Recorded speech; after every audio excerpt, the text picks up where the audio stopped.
What a calamity of errors. I finished Lost, and I had every intention of retiring into a quiet life of motherhood and writing, and I had set it up. I was like set up. Everything was going according to plan. It was all tickety-boo.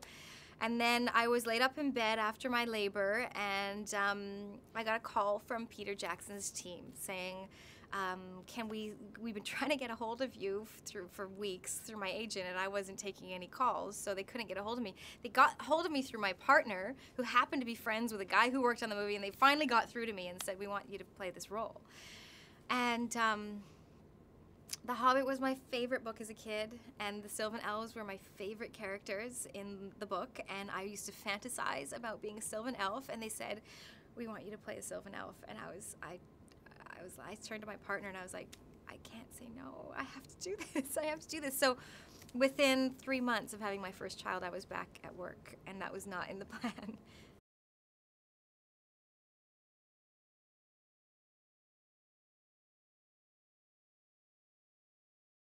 It sort of feels like this magical thing that happened, because also the sort of end result of this is that I had such a good time making this film. I had such a positive experience that it's kind of made me realize, oh, there could be a way that I could really love this job, and if I just, if I end up working with the right people on the right projects, it can be really rewarding. So it's really set me on a totally different course, and God bless Peter for that.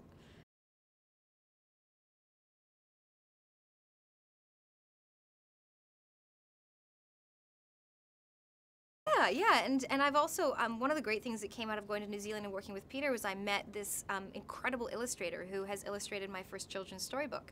And I'm in negotiations with publishers right now and hoping that might end up on shelves in April. And that's my dream. Like, that's my life goal, is to be a writer. So if I become a published writer through this film, I mean, it's been a great 2 years.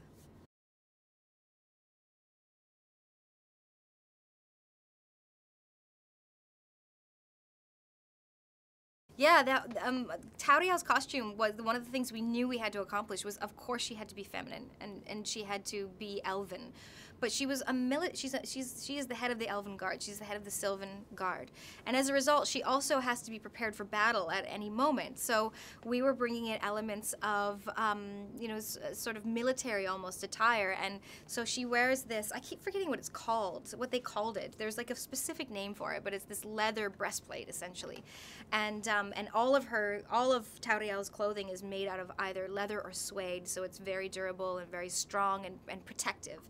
And she has these gauntlets that she wears that are also protective. And actually, when I went into battle for real, I mean, when we were doing the stunts, my protective clothing was helpful because it actually protected me. And there were moments when I'd think, oh, if I didn't have this on, I'd be in a lot more pain right now. So that was aTauriel's look. It had to come from a sort of a militant place.